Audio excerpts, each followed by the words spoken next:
Entrecontadas. Entrecontadas. ¡Ay, Entrecontadas. Entrecontadas. Entrevistas a narradoras y narradores. Bienvenidas y bienvenidos a Entrecontadas, una sección de entrevistas de la Red de Narradoras México.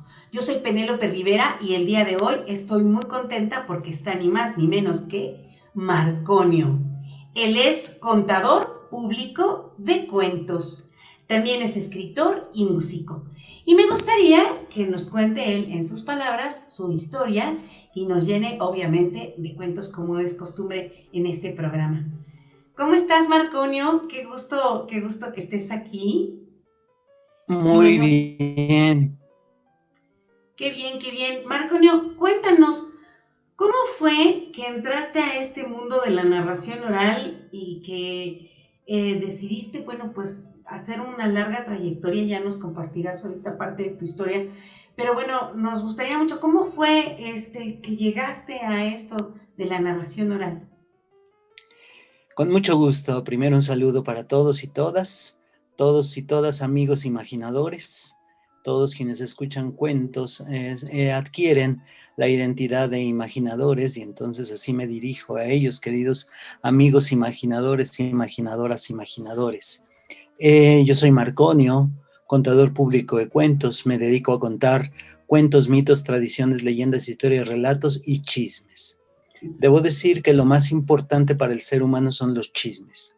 Esa es la parte más importante y aunque pueda sonar un poco chusco, de ahí viene, de los chismes viene la importancia de tener la literatura, las historias, los cuentacuentos, los dramaturgos, todo aquel que cuenta una historia de diversas maneras, como puede ser un cuento escrito, un cuento contado, una obra de teatro, un documental, una película y todo lo que yo llamo artes narrativas en general, nacen de la voluntad natural que tiene el ser humano de comunicarle a otro lo que vio, lo que imaginó, lo que inventó, lo que otros le contaron. Todos tenemos ganas, todo es intrínseco al ser humano, es como respirar o comer. Todos tenemos ganas de contarle a otro lo que vimos, lo que soñamos, lo que imaginamos, lo que otro nos contó, lo que inventamos. Y entonces de ahí nace precisamente de esa especie de chisme natural, de esa vocación natural que tiene el ser humano, esa verborrea natural que tiene el ser humano, ese pajarito cantador que existe en la lengua de cada uno de nosotros, esa libélula de palabras que existe en la garganta de cada uno de nosotros. De ahí nace, de ese primer germen, nacen todas las grandes historias, todos los grandes dramas, todos los grandes cuentos, todas las grandes novelas, todas las grandes películas, nacen de una voluntad de contarle a otro una historia. Y por eso cuando nos digan y cuando te digan a ti, cuando les digan a ustedes que son chismosos o chismosas, pues díganle gracias. Gracias porque están aceptando que somos seres humanos, que vivimos. Parte muy importante de nuestra vida es imaginar. Y el cuento no es más que otra cosa que imaginar con cierto orden, nada más. Imaginar un tanto fuera del caos, ¿no? Todo el tiempo estamos imaginando de manera un poco inconexa y caótica, pero el cuento es una manera de imaginar con cierto orden, con cierta organización, por decirlo, con cierta metodología. El imaginador, el que escucha cuentos, el que se acostumbra a ver historias, escuchar historias, es un gran método, aplica la metodología de la imaginación creativa. No nos damos cuenta, por supuesto, porque lo hacemos todos los días, pero la gente prefiere escuchar un chiste bien contado, un cuento bien estructurado, una película bien hecha, un drama bien escrito y bien representado, porque son maneras que el ser humano ha desarrollado. Y entonces, ¿cómo empecé? Bueno, yo estudié letras en la universidad, en la UNAM, y pues eso por un lado. Por otro lado, estudié música en la Escuela Libre de Música en la Ciudad de México, y por otro lado estudié actuación en el Centro Universitario de Teatro. Soy egresado del Centro Universitario de Teatro, donde estudié los años correspondientes. No entendí nada. No entendí nada. Yo vine a comprender lo que me decían mis maestros Margules, mi maestra Rosa María Bianchi, mi maestro, bueno, varios maestros, ¿no?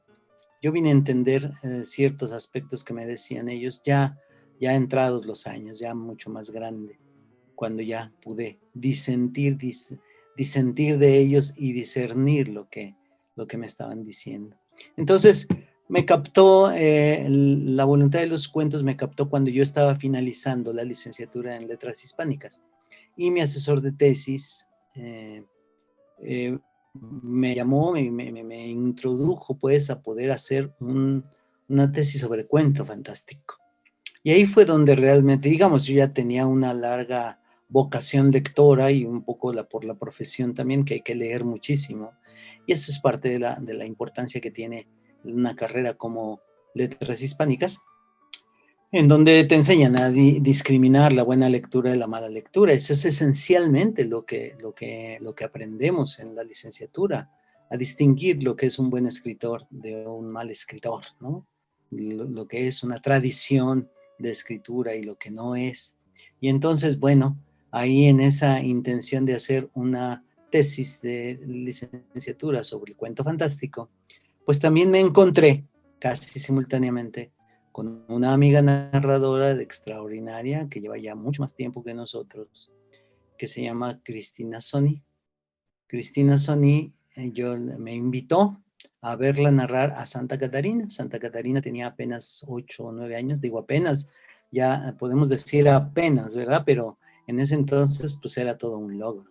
Entonces fui un domingo a escucharla y bueno, pues me fasciné tremendo. Y después descubro también que cerca de mi casa, a 2 cuadras de mi casa, estaba instalado un grupo de narradores que narraban todos los martes en el Café Los Enanos del Tapanco, en la colonia Roma. Los Enanos del Tapanco fue el lugar donde nos formamos muchos narradores. Y entonces yo cada martes iba a contar cuentos, y ahí conté cuentos desde que inicié, desde 1994 finales hasta 2008, que fue cuando cerró Los Enanos del Tapanco. Y ahí nos reuníamos a contar historias, a contar cuentos, y ahí vi grandes narradores, grandes maestros y maestras, hice muy grandes amigos, y ahí comencé formándome. Ahí fue donde comencé, y después muy cercano a eso, en 95 formamos un grupo de narradores: Alejandro Jiménez, Rosa María Durán, Jairo Botero, un amigo que ya está en el cielo de los narradores, pues que él fue quien nos enseñó a narrar, un gran narrador colombiano que estuvo en México, e hicimos un grupo que se llamó Compañía Se Cuenta. Y a partir de 1995-96 formamos el grupo Compañía Se Cuenta, muy exitoso, puedo decir ahora que muy exitoso. Estábamos contando cuentos, y ahí entre Rosa María Durán y yo estuvimos pues cerca de 12 años contando juntos. Y ahí también, junto con eso, tomaba muchos cursos, no de narración, fíjate. Mi primer curso de narración oral lo tomé como 12 años después de haber empezado a contar cuentos. Me hice estrictamente en el escenario. Pero lo que sí es que estaba yo, muchos cursos, talleres, seminarios de escritura de cuento.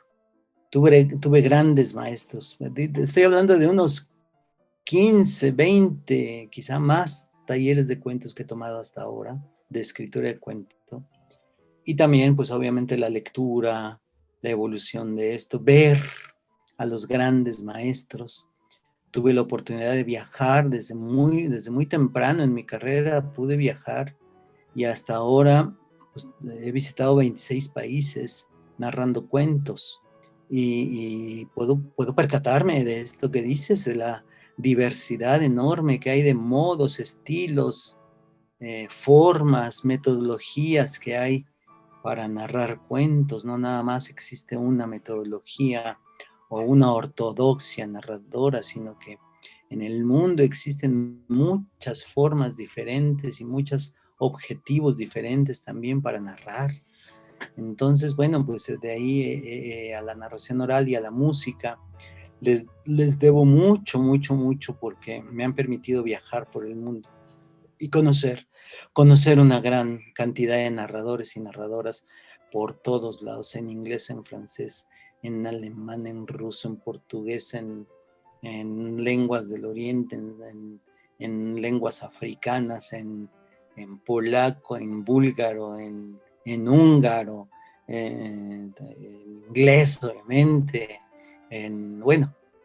también en Medio Oriente, ¿no? También en árabe, ¿no? Que el árabe, particularmente el árabe, tiene una beta muy, muy peculiar en la fonética, ¿no? La narración oral es también un arte fonética, es decir, cómo se escucha, cómo rebotan las palabras, cómo es la fonética y la fonología de nuestra lengua o de la lengua que estamos escuchando.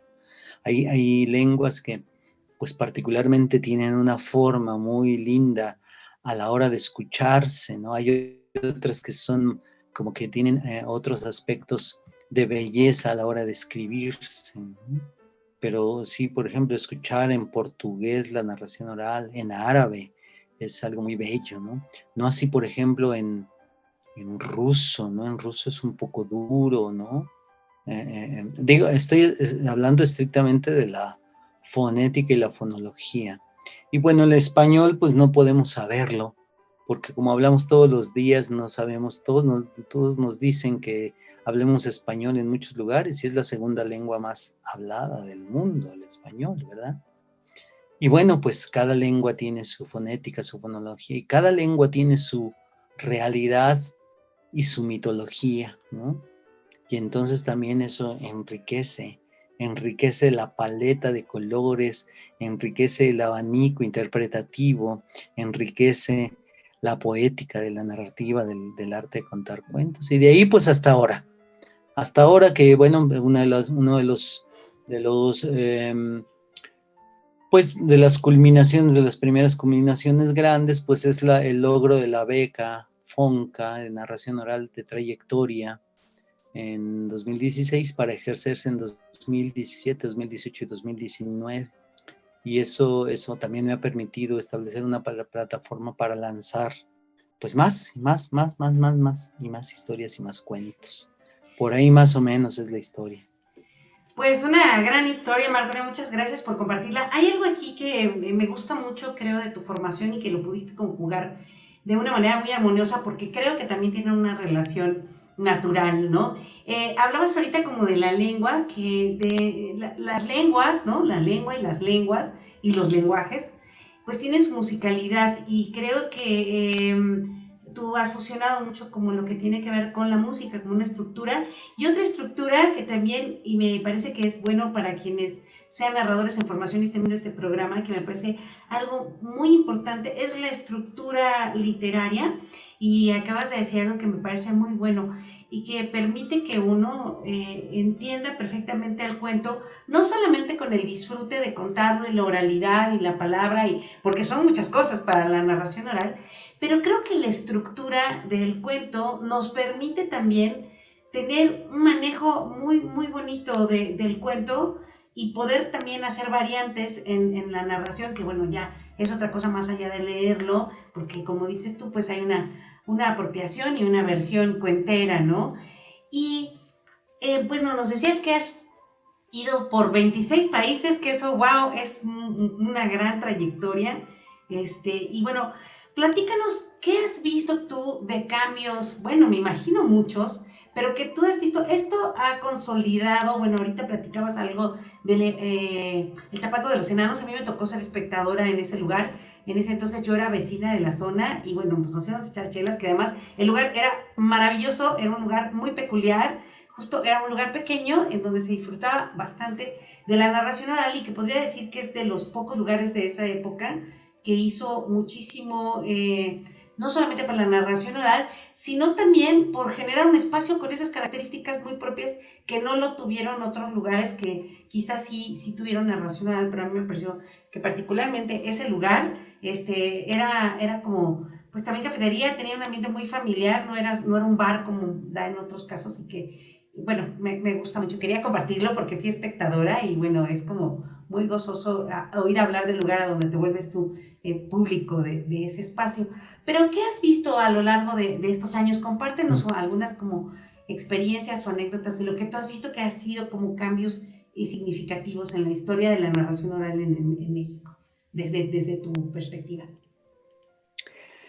Si te refieres a cambios, ¿a qué te referirás cuando dices cambios? Pues me refiero mira, por ejemplo, de las cosas que yo veo ahora es que, y te lo digo como narradora, siento que ya hay un terreno mucho más trabajado, un camino muy labrado en donde quienes están emprendiendo en la narración oral les está haciendo más fácil porque ya está visibilizada. Siento que hace unos años estaba invisibilizada la narración. Ahí yo siento que hay un cambio histórico importante, Okay. pero lo viví no a la manera como tú lo viviste, porque tú eres de quienes cimentó y construyó este camino. A ese me refiero, cambios, por poner a muchos más, entre ellos también los formativos, porque siento que ahora ya hay muchos más espacios de formación, tú mismo ahorita lo comentaste, de tomar talleres de narración oral no era una cosa sencilla para la formación. Ahora, creo que tampoco hay una formación única por las mismas diversidades que lo comentábamos y porque, bueno, pues no podemos decir que esta es la escuela, porque no, o sea, siento que al revés, el hecho de que haya muchas escuelas permite que esas diversidades haya un trabajo maravilloso de la narración oral y digamos, la transmisión oral de los pueblos, que esa es la que existe, ¿no? O sea, más allá de un oficio de narrador. A ese tipo de cambios que nos quisieras tú compartir algunos que tú has visto como significativos. Sí, bueno, insisto y reafirmo lo que dices respecto a los espacios de narración oral y la narración oral, el arte del cuentacuentos, la cuentería, y bueno, ahorita revisamos los más de 20 nombres que tiene la narración oral alrededor del mundo. Eh, el, el asunto es que parte muy importante del reconocimiento de la narración oral como arte autónoma es, por ejemplo, la aparición de las becas en FONCA, cuando la Secretaría de Cultura reconoce de manera independiente tanto el teatro de cabaret como el circo, como la acrobacia, como la narración oral, como artes escénicas independientes y que ofrecen cosas diferentes, que son experiencias estéticas diferentes. Esto ocurre más o menos por ahí de 2002, 2003, por ahí las primeras becas. Eso me parece un reconocimiento de la oficialidad de la cultura muy importante. Después, poco a poco, los narradores que comenzamos en los 90s, y invadíamos de alguna manera. A mí me tocó narrar en muchas escuelas, y muchos espacios. Y entonces me tocó pues dar a conocer, y todavía en la actualidad existen lugares donde uno va a narrar y siempre por mucho tiempo va a suceder así. Nos encontramos gente que nunca ha escuchado un cuento narrado. Y eso es una riqueza muy grande. Por una parte, porque siempre te vas a encontrar unos oídos, unos ojos, una sensibilidad virgen en ese sentido, dispuesta y dispuesta a sorprenderse. Pero esa sensibilidad virgen y dispuesta se puede decepcionar fácilmente y no volver a escuchar cuentos. Eso ocurre y seguirá ocurriendo todavía muchas veces, ¿no? Porque, pues, ocurre, pues, que en la narración oral, poco a poco hay más narradores orales, hay más competencia. Nosotros éramos la única compañía de narración oral junto con Las Mentirosas y con Las Brujas. Éramos los tres únicos grupos que digamos, digamos que teníamos fuerza como grupos, ¿no? Como colectivos de narración, y para abarcar toda la Ciudad de México, pues es insuficiente. Pues es apenas vas abarcando. Entonces, poco a poco se abre la sensibilidad, primero, de las autoridades, después de la propia gente, de los maestros, de los directores de festival, de varios personas, líderes que deciden qué programar o qué no en festivales, en encuentros, en congresos, en diversas manifestaciones, fiestas tradicionales, festejos populares, fiestas patronales, donde poco a poco ya la gente está pensando en un cuentacuentos. Seguimos con el asunto también de que la gente, obviamente, aquí hay algo sobre lo cual podríamos discutir el asunto, ¿no? Los narradores jóvenes, los narradores que se están formando, no precisamente jóvenes, pero que empiezan a formarse, creen que lo más fácil es contarle a los niños. Déjame decirte que los niños y los borrachos son el mismo público. Son exactamente el mismo público. Es decir, en una escuela con niños es lo mismo que estuvieras en un bar lleno de borrachos. Y cuando tú hablas, como los niños están dispuestos a imaginar y tienen la imaginación libre, desinhibida, que es lo mismo que sucede en un bar con 40 borrachos y borrachas, o por lo menos sensibles o ya con algún grado de alcohol. Comienza a desinhibirse la imaginación. Comienza a desinhibirse y entonces ahí entran en contacto con el yo niño. Y entonces el borracho quiere interrumpirte, quiere contar el cuento, te insiste en que ese cuento ya se lo sabe, y te insiste en que, mira, así como el niño que estás narrando cuentos y de repente saca un cochecito, mira lo que me acaba de regalar mi mamá, y quiere mostrarlo enfrente de todos, ¿no? Lo mismo sucede con el borracho, quiere decirle, ayer mi esposa me dio un regalo precioso, quiero enseñárselo. Es lo mismo. Entonces, a veces sucede que la gente, los primeros narradores, y ahorita hay un boom de primera infancia y de cuentos para niños y todo ese asunto, hay un boom editorial, un boom de todo, ahora todos para niños, ¿no? Y los adultos están olvidados. Es decir, ahí hay un asunto que también hay que discutir, porque hay muchos programas de fomento para lectura para niños, pero no hay programas de fomento de lectura para adultos. Y bueno, ¿te parece? Retomamos, estabas comentándonos sobre algo que me parece bien importante, es esto que suele pasar de, no la armé, voy a hacer cosas para niños, ¿no? Que lo hacen no solamente creo que en la narración oral, sino también pasa en la música, pasa me atrevería a decir incluso a veces en la literatura, y bueno, no se diga en el teatro, que yo hago teatro desde hace muchos años, en donde no la armé, voy a hacer cosas para niños, y dice uno, ay, alerta, ¿no? Primero el público infantil no es una cosa fácil, es justamente alguien a quien valorar, ahorita lo que comentabas justo de los borrachos y los niños siempre dicen la verdad, es un público honesto, no es un público sencillo, y por lo tanto no es un público al que se deba minimizar, que siento que ese es el problema, la minimización y el mercado, ¿no? Que de repente dicen, bueno, para las fiestas infantiles y dependiendo en dónde trabaje cada quien y cuáles sean como los objetivos de desarrollarse, pero es muy frecuente que pase eso que nos comentabas, ¿no? En donde no hay como un trabajo de conciencia, sobre todo en saber a quiénes te diriges, como para qué va, aunque creo que sí, a lo mejor ya haya muchas cosas para como educación inicial y quizás sí hay un boom. Bueno, eso no indica que con ya haber tomado un taller, pues ya están preparados para desarrollar trabajo para las infancias, ¿no? Hay que tener como mucha cautela y mucho ética. Yo creo que cualquier público merece un gran respeto, pero hay un aspecto de la narración oral que es una de las diferencias que existen con otras artes. La sensibilidad de un adulto trae incluido, como parte de su equipo personal, una sensibilidad de niño y de niña, una sensibilidad infantil, un pueril ser, ¿no? Este ser puer, ¿no? Pueril, es decir, en el sentido más amplio y más positivo de la palabra. Es decir, la imaginación, la etapa del niño, de la niña, la etapa de la infancia, de la niñez, no se pierde cuando te conviertes en joven y no se pierde cuando te conviertes en adulto. Lo único que sucede es que se va guardando y se va extraviando un poco, se va atrofiando un poco.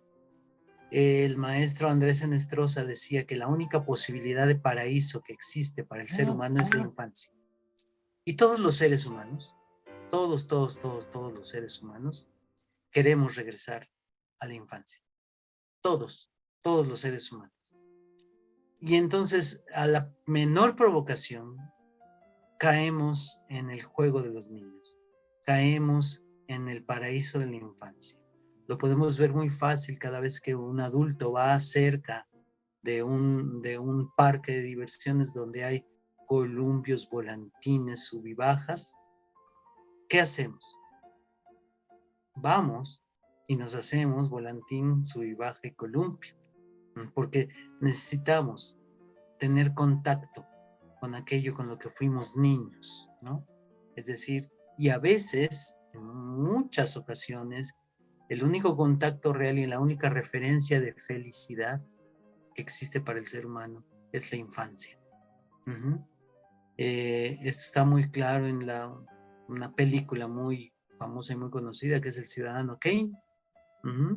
Este hombre que llega a ser un gran magnate, lo único que quiere en la vida es regresar a donde por primera vez su madre le regaló un trineo que se llama Rosebud, ¿no? Capullo.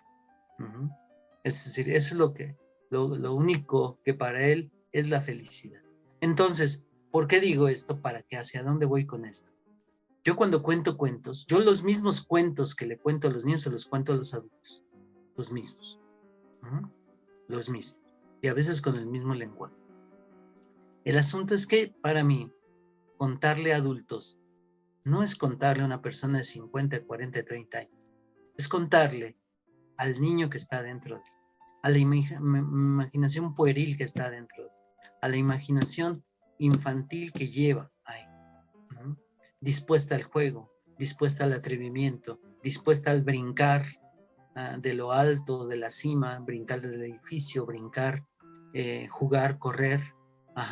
¿Por qué? Porque la imaginación creativa para los niños, imaginar, hay una diferencia entre imaginar como adulto e imaginar como niño. Cuando imaginas como niño o niña, la imaginación se vuelve acción. Lo que imaginas lo realizas o buscas realizar.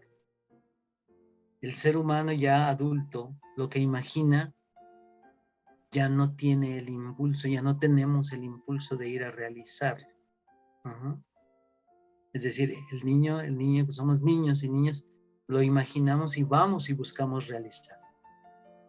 Ahora, cuando tengo un público adulto, lo que yo veo en los ojos, en la sensibilidad, en la piel, en su pantalla de imaginación, en su diálogo interno que me está hablando a mí, yo lo que veo es un niño o una niña. Y entonces le cuento a esa imaginación, aunque estemos contando un cuento erótico, o aunque estemos contando un cuento de Lovecraft, o aunque estemos contando un complejo cuento de Borges o de Cortázar, de todas maneras yo le cuento a la imaginación infantil que está en el adulto. Yo no le cuento al adulto. El adulto, como adultos tenemos muchas barreras, muchos escondites donde meternos para sentirnos seguros. Y además, en una reunión de cuentos, donde todo mundo comienza a ser niños, la voluntad, nos sentimos con un permiso, con una empatía muy grande de sentirnos todos niños y niñas, que es irrenunciable. No puedes renunciar a esa provocación. No puedes retirarte de ese paraíso que te ofrece en ese sentido. escuchar, contar cuentos es la puerta, una de las puertas más fáciles para que el adulto vaya y atraviese su edad y regrese al paraíso de la infancia. Entonces, no importa que yo esté contando Edipo Rey, o esté contando Medea y los argonautas, Medea y Jasón, que es terrible, pues muchos mitos son terribles, o algunos cuentos de los hermanos Grimm, de Hans Christian Andersen, algunos cuentos de Perrault, pues son sumamente crueles. Y entonces no importa que esté contando eso, yo le cuento a los niños que están adentro de los adultos. Y entonces se convierte como en un regreso al paraíso muy gozoso. Solamente hay un pequeño porcentaje. A mí me ha tocado pocas veces, pero sí me ha tocado. Gente que se niega. Gente que se niega a llegar a regresar a la infancia. Se siente avergonzado. No se da el permiso porque sus prejuicios morales, éticos como adulto, se lo impiden. Y entonces sí, se nota cuando alguien está incómodo escuchando un cuento que dice, y ya me lo han dicho, pero es que yo no me siento cómodo escuchando cuentos para niños. Pues sí hay poca gente, pero existen esos adultos. Entonces, por eso contar cuentos es un juego de imaginación. Por eso somos imaginadores. Somos mis amigos imaginadores. Y mis amigos imaginadores que imaginan como niños y niñas. Donde la imaginación creativa del niño implica realizar lo imposible. Ahí en el mundo, cuando te instalas como adulto en el mundo de los niños, todo es posible. Todo lo ves. Todo lo magnificas. Y algo muy grande, todo te sorprende.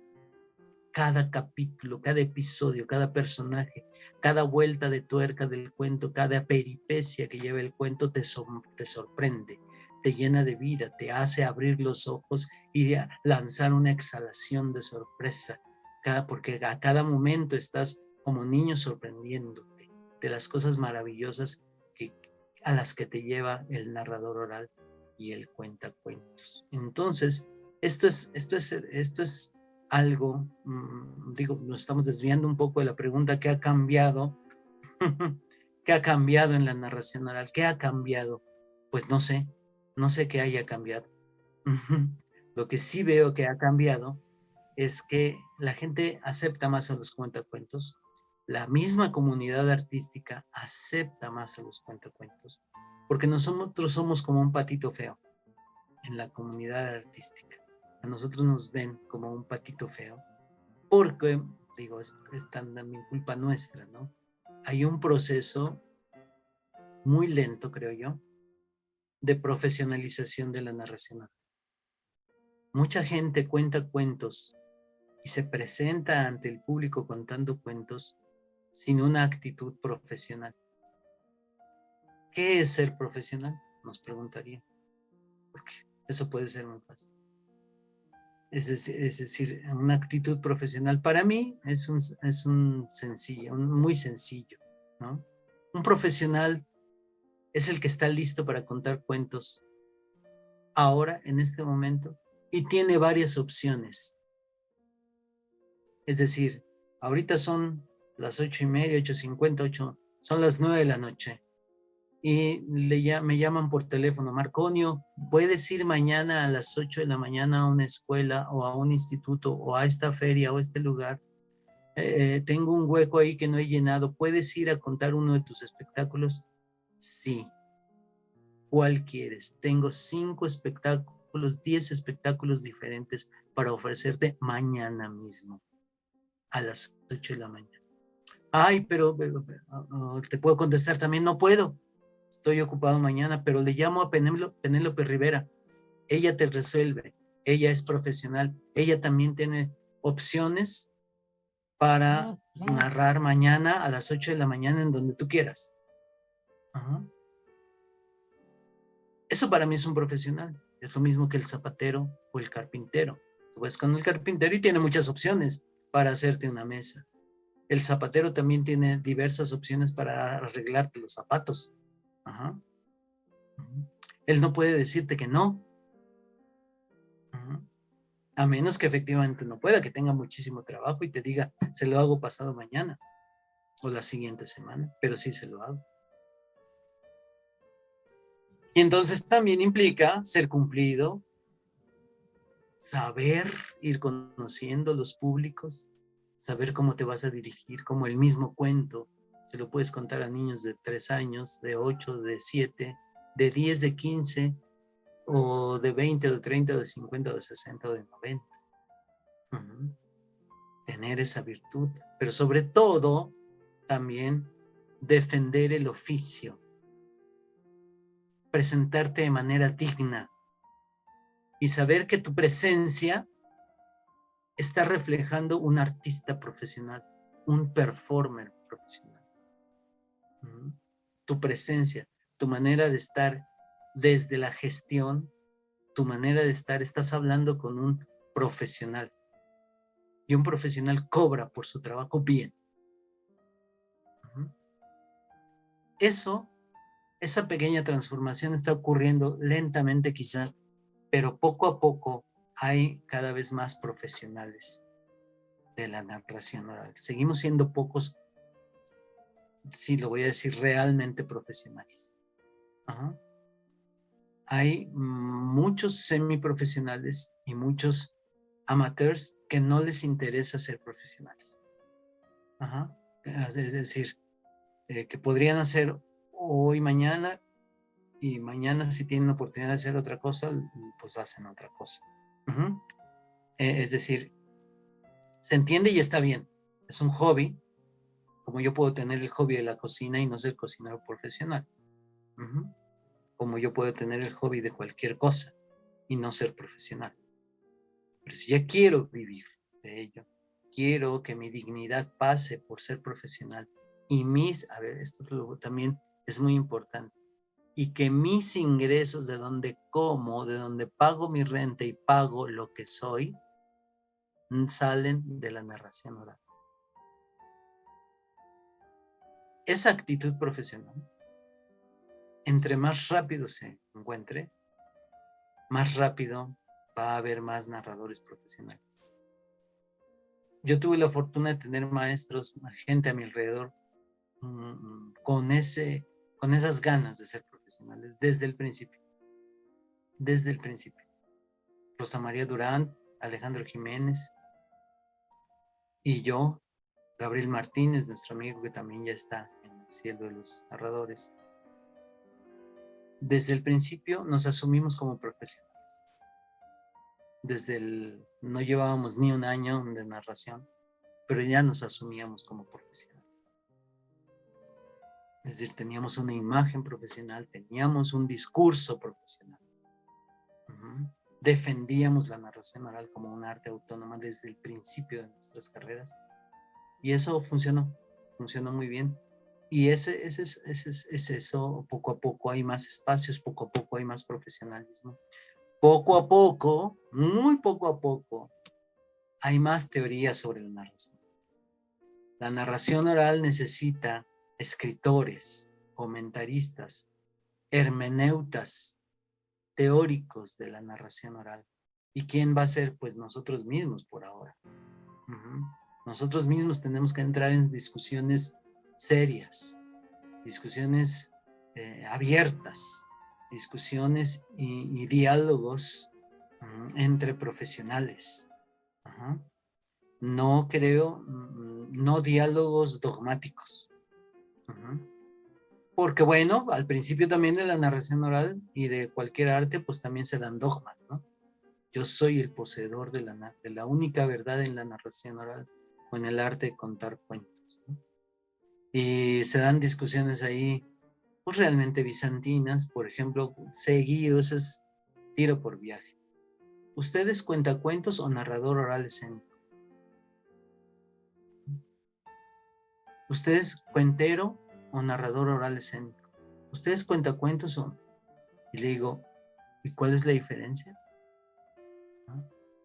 No, El arte de contar cuentos puede llamarse narrador oral, cuentero, cuentacuentos, tlaquetzki, bardo, druida, juglar,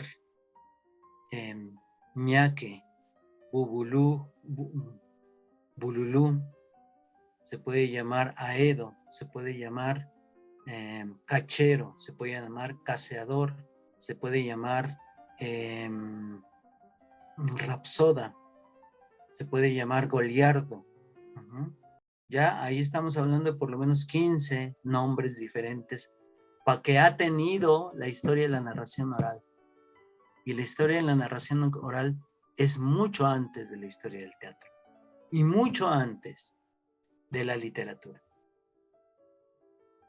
Entonces, apegados a la historia, si nosotros nos apegamos a la historia, la narración oral, el arte de contar cuentos, el hecho sencillo de generar un espacio escénico enfrente a un público, alguien contando una historia, un suceso, un hecho, un mito, eso tiene por lo menos 30,000 años. Por lo menos 30,000 años. ¿Por qué 30,000 años? Porque 30,000 años está fechado. Hace 30,000 años se fechó por los historiadores del arte. Hace 30,000 años se fechó la aparición de la pintura rupestre en las cuevas de Lascaux y Altamira.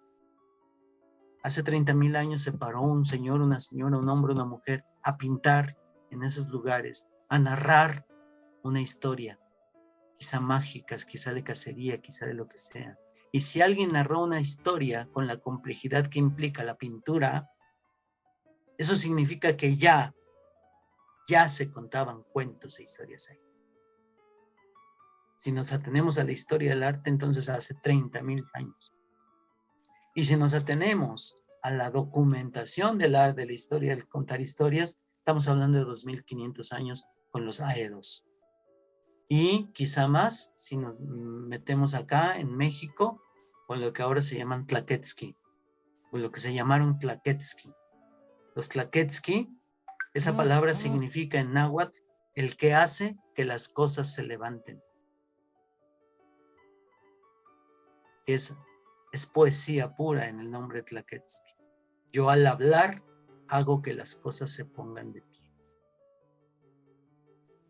Eso es lo que hacemos los narradores. Entonces da lo mismo si te llamas narrador oral, cuentacuentos, cuentero, caseador, cachero, juglar moderno, juglaresa, bueno, tantos y tantos nombres que existen alrededor de ello y que implican solamente una cosa: alguien que se coloca enfrente, genera un espacio consagrado, eso es muy importante, un espacio consagrado, y frente a un público narra con múltiples recursos, con diversos recursos, una historia. Eso es la narración oral, eso es el arte de contar cuentos y los múltiples nombres que existen.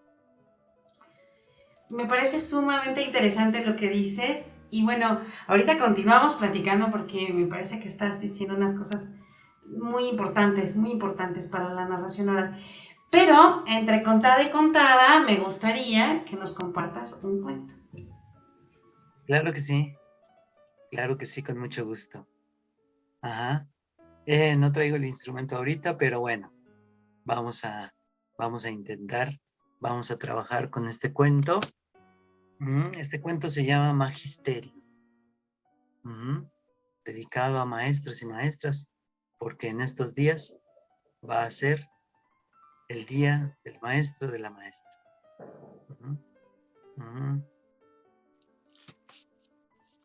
La pena y la que no es pena llorona, toda es pena para mí.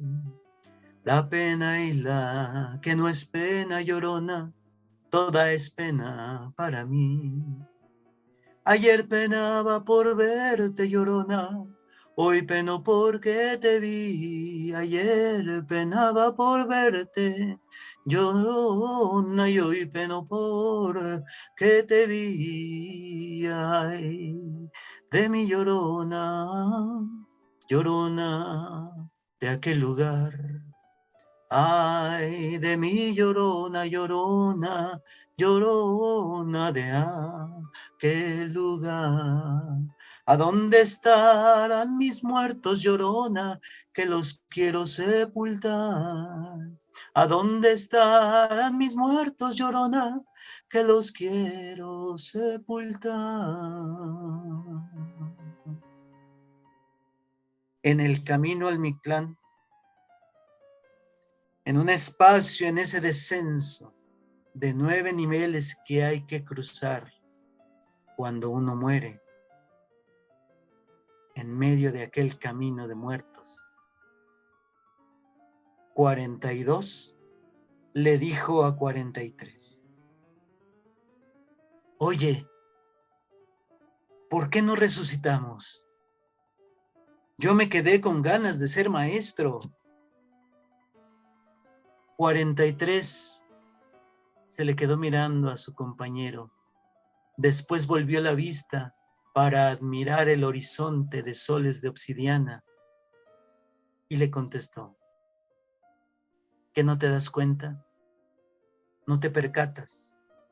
Que a veces morir como morimos es la única manera de enseñar la historia, el derecho y la justicia. Ahora, desde aquí, desde donde estamos, nos hemos convertido en verdaderos maestros. ¿A dónde estarán mis muertos, llorona, que los quiero sepultar? Ay de mí, llorona, llorona de aquel lugar.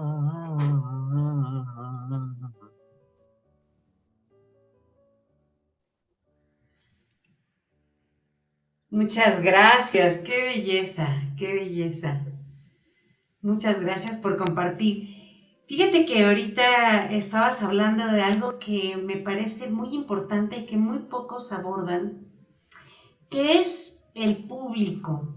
Creo que me ha tocado ahorita conversar con varios narradores y narradoras y me encanta cómo comparten como su historia, porque justamente Entre Contadas de eso trata.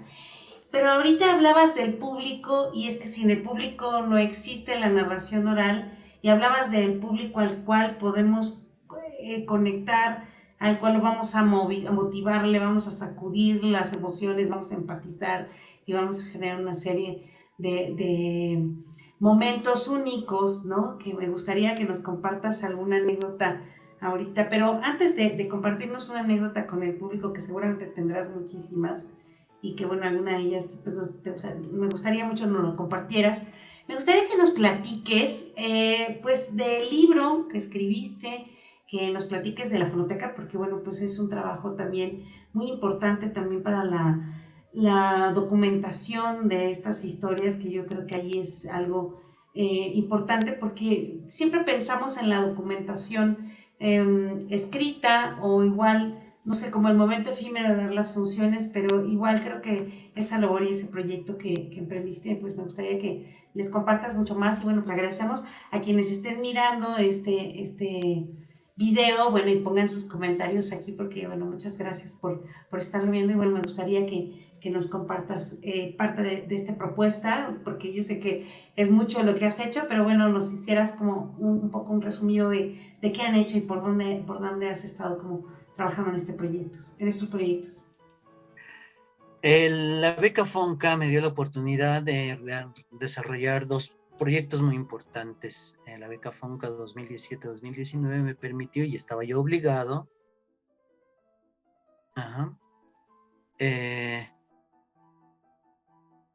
un momentito nada más, listo. La beca FONCA me permitió realizar 3 proyectos. El primero de ellos fue la formación de la Fonoteca Mexicana de Cuentacuentos. Y va el comercial.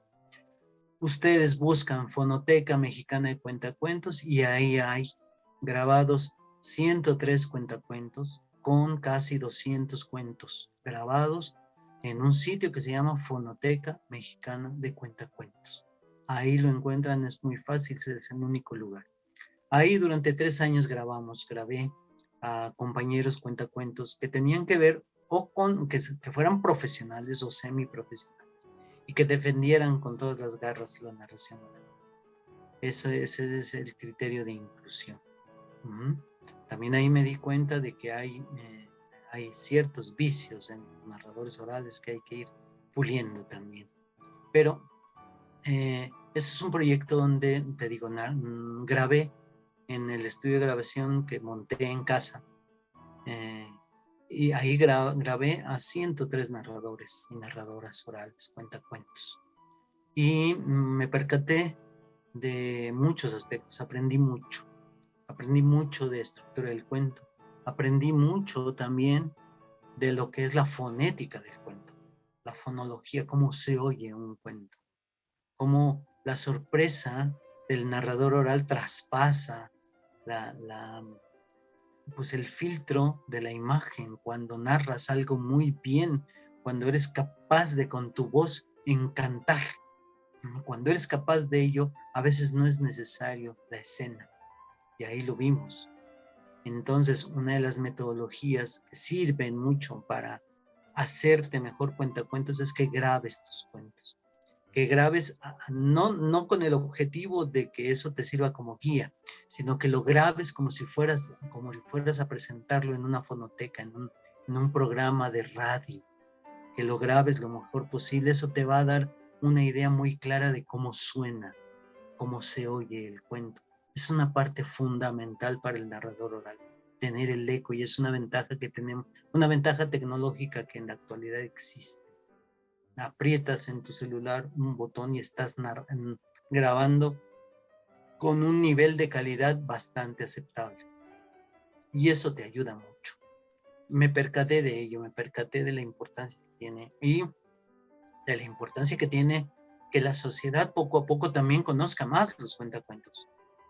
La gente se ha metido, ya hay miles y miles de visitantes en la Fonoteca Mexicana de Cuentacuentos. Son cuentos largos, cuentos cortos, cuentos de todo. Yo no le puse límite de tiempo a ninguno. Hay cuentos hasta de 25 minutos, hay cuentos de 1 minuto. Un poco para no conducir la diversidad, sino que haya cada quien exprese de manera como se le ocurra, como quiera. Y que eso es lo que hacemos los cuentacuentos, ¿no? Expresarnos de diferente manera. Entonces, Fonoteca Mexicana de Cuentacuentos, búsquenla por favor. Y después la misma beca me permitió escribir 2 libros. Uno se llama Cuéntamelo Todo, que es la metodología que yo he venido usando a través del momento poético. Uno de los grandes problemas que tenemos los narradores orales en nuestra metodología de montaje es lo que te dicen los maestros y los maestros de teatro. Algunos les entiendes, algunos se dan a entender, algunos no. Es la apropiación del texto. ¿Cómo lo haces tuyo? ¿Cómo te apropias de él y te embarazas de la emoción del cuento? Eso es algo pues que sí tiene que ser, ¿no? Es decir, tienes que algún cuento te gusta y después cómo le haces para que la totalidad del cuento quede inmersa en tu reservorio emotivo, en tu lugar, en tu cueva de emociones, en tu hoguera de emociones, y que se queme ahí, ¿no? Que brille desde la emoción. ¿Cómo le haces? Y ahí ves la dificultad que existe en el montaje. El cuento es muy bonito, pero hay cosas que no las siento, que no sé cómo inocularlas, cómo embarazarme de ellas. Bueno, la metodología del momento poético es eso. ¿Por qué? Porque un momento poético es una vivencia fundamental que te regala emociones nuevas. Vivencia fundamental que te regala emociones nuevas. Y entonces, esas vivencias fundamentales no son tantas, pero tampoco son tan pocas. Más o menos yo he documentado unas 80 momentos poéticos que me revelan emociones, que se integran emotivamente. Entonces, cuando un cuento te gusta, vas a la biblioteca, o escuchas a un cuentacuentos, o escuchas un chisme y te gusta y dices, esto hay que contarlo. ¿Sabes por qué te gusta? ¿Sabes la razón? Una de las razones por la cual te gusta. Bueno, yo creo que... Ajá. Bueno, a lo mejor como que me siento reflejada, puede ser una de esas, no sé. Porque ese cuento, esa anécdota, está relacionada directamente con un momento poético tuyo, con la huella emocional que te dejó aquel momento poético. Ese cuento que te gusta y que a mí no me gusta, ese cuento que a ti sí te gusta y que a mí no me gusta, a ti te conecta con una de las vivencias emocionales que has tenido. Eso es irrenunciable, eso es casi axioma científico. Y eso es lo que he descubierto. Entonces, cuando eliges un cuento, la manera más fácil o uno de los caminos, no digo que sea el único, uno de los caminos más o menos sencillos o rápidos, o por lo menos no rápidos, pero sí garantizados, es que asocies ese cuento a uno de tus momentos poéticos. Y ahí encontrarás la emoción completa, y ahí estará la razón por la cual ese cuento está pidiendo a gritos que sea contado por ti. Y lo curioso es que ese mismo cuento, ese mismo cuento, a mí no me dice nada. Lo puedo leer y puede ser un extraordinario cuento, pero no me despierta emoción ninguna. Y yo digo, ¿y cómo es que a Penélope se le ocurre contar este cuento tan feo? Pero no, resulta que en Penélope Rivera adquiere una dimensión extraordinaria.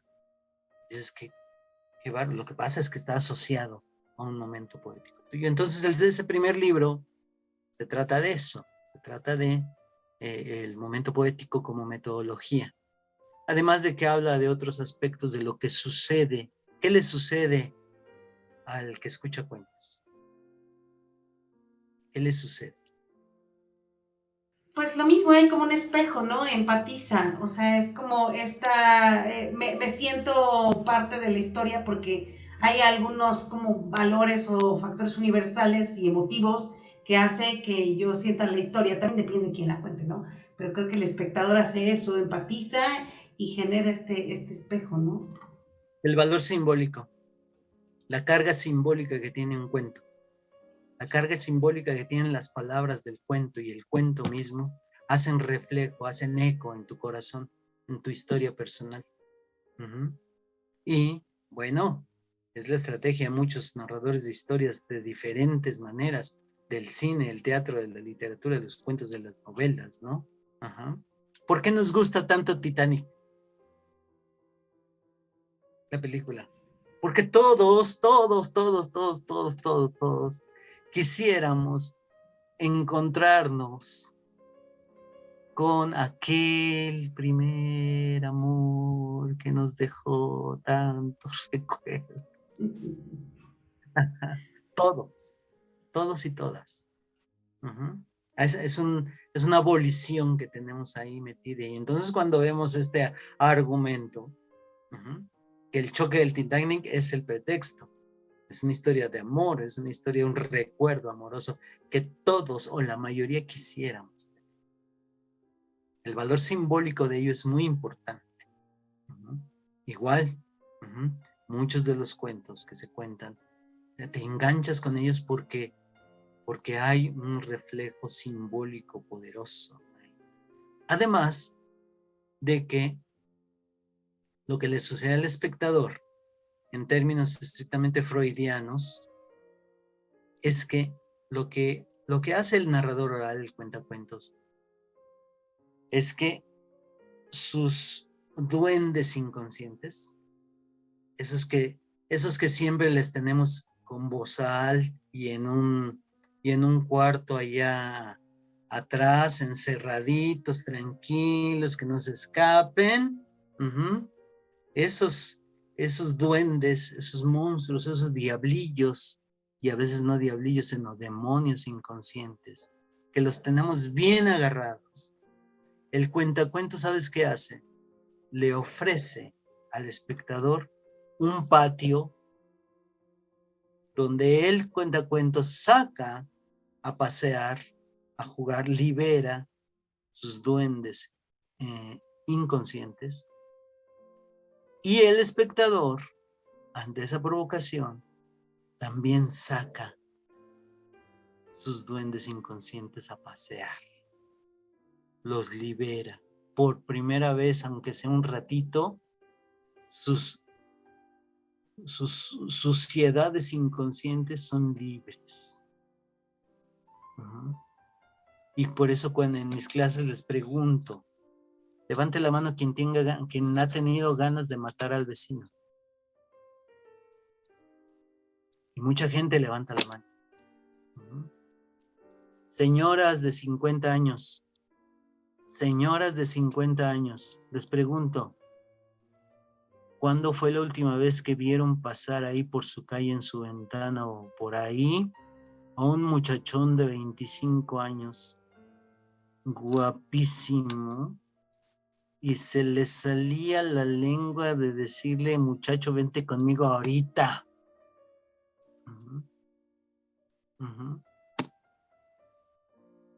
¿Por qué no lo hacemos? Porque son duendes inconscientes. Porque están ahí. Algunos sí se atreven, algunos sí nos atrevemos de repente, ¿no? Algunos sí hemos matado al vecino. Pero habitualmente no lo hacemos. ¿Y sabes qué? En el cuento sí se puede. En el cuento sí puedes matar al vecino.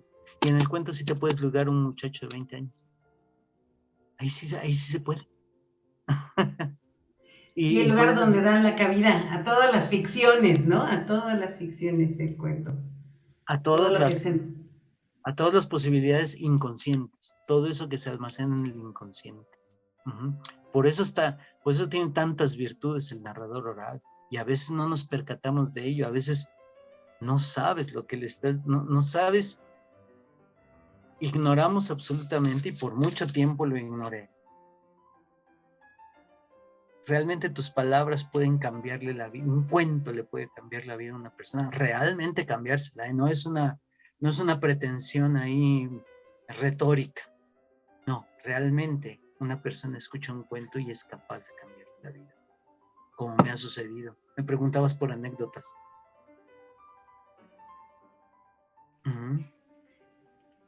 Sí, justamente pues nos gustaría mucho que antes de que nos cuentes una anécdota, sí nos puedes compartir otro cuento. Claro que sí. Antes también déjame decirte rápido, el segundo libro que escribí. Por supuesto. El segundo libro que escribí se llama Narración oral, un arte complejo. Resulta que la narración oral es uno de los ejemplos de complejidad, de las ciencias de la complejidad más importantes que hay. A partir de las teorías de los teóricos de la complejidad, es que abordé la descripción teórica del cuento. Edgar Morin y toda la cauda de científicos que se dedican a la complejidad. La narración oral cabe perfectamente en la complejidad. La complejidad es la ciencia de lo inesperado. ¿Qué cosa más inesperada? En una narración de cuentos puede ocurrir todo. Y el narrador oral debe estar preparado para que ocurra todo. Puede ocurrir incluso que tengas que cambiar el cuento que estás contando, que tengas que cortar el cuento que estás contando, que tengas que cambiar el lenguaje que estás contando, que tengas que condescender con el público, porque sabes que en la narración oral, más importante que el narrador oral es el público. El público, la influencia del público es determinante en la narración oral, casi como en ningún otro arte. El público te dicta el ritmo, el lenguaje, la circunstancia, la longitud del cuento. Tú preparaste durante un mes un cuento y a la hora de contarlo se derrumba todo y tienes que seguir contando. si eres profesional, ¿no? Pero es curioso, es una paradoja muy interesante que vivimos los narradores orales. Preparamos un cuento durante un mes, lo hemos ensayado un centenar de ocasiones, y cuando lo presentamos, puede ocurrir que todo ese ensayo se vaya por la borda. Es fácilmente ocurre. ¿Por qué? Porque la narración oral es un arte complejo. Y ahí, no complicado, sino complejo. Entonces, en ese libro abordé el trabajo teórico de la narración oral como un arte complejo a raíz de las teorías de la complejidad, que son como la ciencia, como le llaman, la ciencia del siglo XXI. Entonces, ese es una de el segundo libro que escribí de narración oral. ¿Y dónde, por ejemplo, puede uno adquirirlos? ¿Cómo fue publicado? ¿Cómo accedemos a estos dos libros que hiciste? De narración, permíteme hacer el comercial. Por supuesto, adelante, porque yo creo que es bien importante. El de narración oral, un arte complejo, se agotó. El de Cuéntamelo Todo, todavía hay bastantes ejemplares. Pero lo que hago es ofrecérselos vía PDF por internet. Así que el que guste, ahí nos ponemos de acuerdo cuántos y de a cómo el montón de libros. Habitualmente les ofrezco los dos. Y un libro de cuentos que escribí también, que se llama La Cita. Entonces eso se los ofrezco a 3 por 1. El paquete lleva 3 libros, señoras y señores, 3 libros por el precio de 1. El libro de cuentos que se llama La Cita. El libro de narración oral, un arte complejo, y el libro de Cuéntamelo Todo, metodología para... ¿Y a qué correo te contactan para que igual lo pongamos también aquí? Soy Marconio. Así, soy Marconio. Soy Marconio@gmail.com. De todas maneras, bueno, lo vamos a colocar aquí abajo para que ustedes lo puedan ver y ya establecen contacto y bueno, lo puedan adquirir, porque yo creo que es importante, como tú lo decías, hay muy pocas, digamos, nos falta mucho que hacer como en la investigación y en el desarrollo de metodologías, llevarla hacia los libros, porque creo que tenemos pocas publicaciones, entonces tenemos todavía mucho que hacer en la narración oral. ¿Te parece si nos compartes un cuento? Claro que sí, claro que sí. Esta es un mito tradicional rarámuri de los indios tarahumaras allá en el norte. Honoróame, honoróame, el dios creador entre los rarámuri, allá en la Sierra Tarahumara, que por cierto,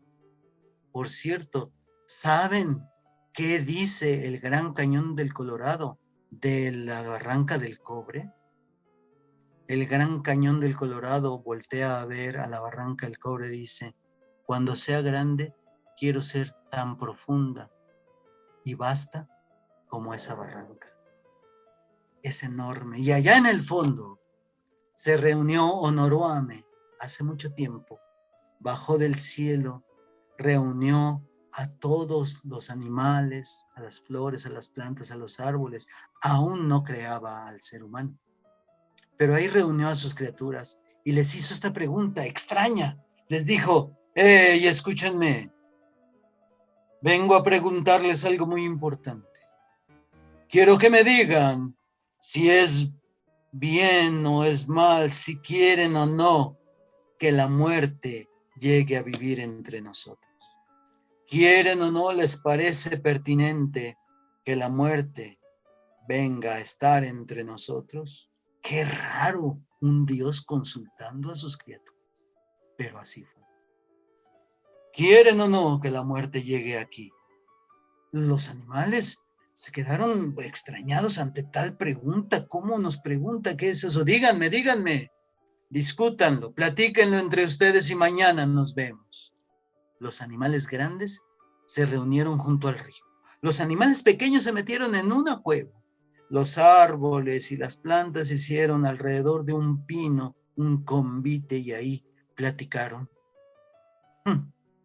Discutieron, hablaron, cada quien dijo su opinión. Y al día siguiente bajó Noruame otra vez. Y ahí estaban los animales, las flores, las plantas, los animales grandes, los pequeños. Y escucharon otra vez la voz que decía: ¡Hey! ¿Tienen alguna conclusión? Díganme si desean o no que la muerte llegue a nuestro territorio. Los animales grandes, en voz del puma, dijeron: sí, sí, no, no, no, no, sí, no, no, sí o no, no. Los animales grandes, no queremos que venga la muerte. Los animales pequeños, en voz del ratón, dijeron: ¡Hey! Nosotros sí queremos que venga la muerte, porque si no viene la muerte, los grandes van a abusar de nosotros todo el tiempo. La muerte puede traernos el fin de nuestros sufrimientos. Si la vida sigue para siempre, vamos a sufrir para siempre. Las flores y las plantas, en voz del pino, fueron escuchados por el dios Onoruame. El pino agitó sus hojas y esas palabras de aire y de poesía se metieron en la oreja del dios Onoruame. Los he escuchado. Mañana al mediodía, vengan aquí, al fondo de la barranca del Cobre, y aquí les diré mi decisión. No pudieron dormir los animales, pensando: ¿sí será? ¿Será que viene la muerte? ¿Será que no viene? ¿Será que ya se va a acabar el mundo? ¿Por qué esta preocupación? No pudieron dormir, no pegaron las pestañas, estuvieron en vela toda la noche y toda la mañana hasta que llegó el mediodía, cuando percibieron que venía del cielo otra vez Onoruame. ¡Shh! Díganme, ¿cómo durmieron? ¿Cómo se sintieron? Quiero comunicarles mi decisión. He decidido que la muerte sí vendrá a nuestro territorio, porque la muerte cierra ciclos, abre ciclos, apaga la vida y la vuelve a encender. Y es la única manera de que los pequeños no sufran el abuso de los grandes. Pero también he decidido algo muy importante.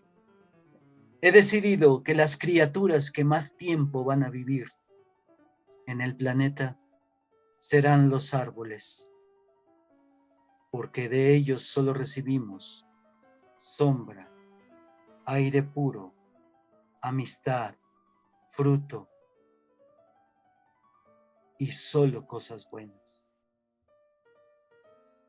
Onoruame regresó al cielo. Y fue así que aquí en México, en el norte, allá en la Sierra Tarahumara, en lo que ahora es Chihuahua, ahí se decidió esa cosa tan importante, que la muerte vendría a vivir entre los seres. Pero también se decidió que las criaturas que vivirían más tiempo serían los bondadosos árboles.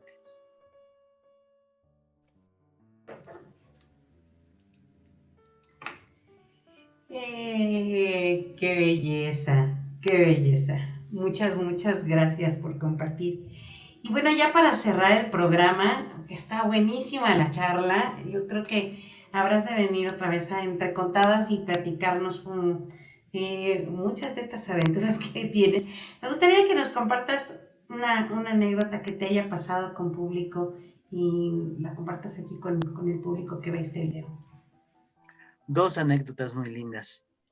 La primera, después de una función con niños y niñas, un niño emocionadísimo. Ya ven que ocurre que los niños se emocionan mucho y van y te abrazan, te quieren llevar a su casa y te dicen: quiero que me cuenten mi cumpleaños porque voy a invitar a mi amiguito tal y tal y tal y tal y quiero que cuente estas historias ahí con ellos. Sí. Entonces un niño que tendrá unos 7 años, se acercó, me abrazó y después de que pasó el alboroto, me dijo, es que es que ustedes, es algo impresionante lo que usted hace, es que usted no es payaso, no es esto, no es mago, usted es algo diferente de usted es un niño profesional. Desde entonces, también me presento como niño profesional. Me pagan por ser niño y por hacer que los demás vuelvan a ser. Qué belleza, qué Esa belleza. es una. Y la otra también, en una encontada donde había adultos, llegó una señora también muy emocionada, se acercó, me abrazó, le dijo, es que quiero decirle que lo que usted hace es genial, es muy bonito esto de imaginar y el cuento, ya me lo aprendí, se lo voy a contar a mis nietos, es que usted es un desecho de virtudes.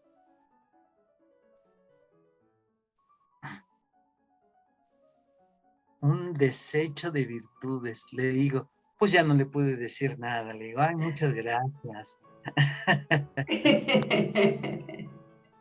Qué maravilla, qué maravilla. Y la tercera anécdota, dando clases en los reclusorios, yo di clases en los 8 reclusorios de la Ciudad de México, di clases de narración oral y de creación de cuentos. Ahí me enteré de para qué sirve el arte, la narración oral, los cuentos. Cuando una alumna, yo llegué unos 15 minutos antes, entré a la biblioteca del reclusorio Santa Marta y estaba una de mis alumnas ahí buscando un libro. Y le pregunté, ¿qué libro estás buscando? Pues uno de los que hay por aquí que apenas estoy leyendo. Y esta chica ahí aprendió a leer en el curso y ya le gustaba mucho. Y le digo, ay, qué padre. Y me dice, es que pues siempre llego temprano a su clase porque me gusta mucho. Y le digo, ¿y por qué te gusta? Ay, dice, pues es que, mire, aquí en la cárcel, por lo menos durante 2 horas, en la imaginación, mi vida puede ser diferente.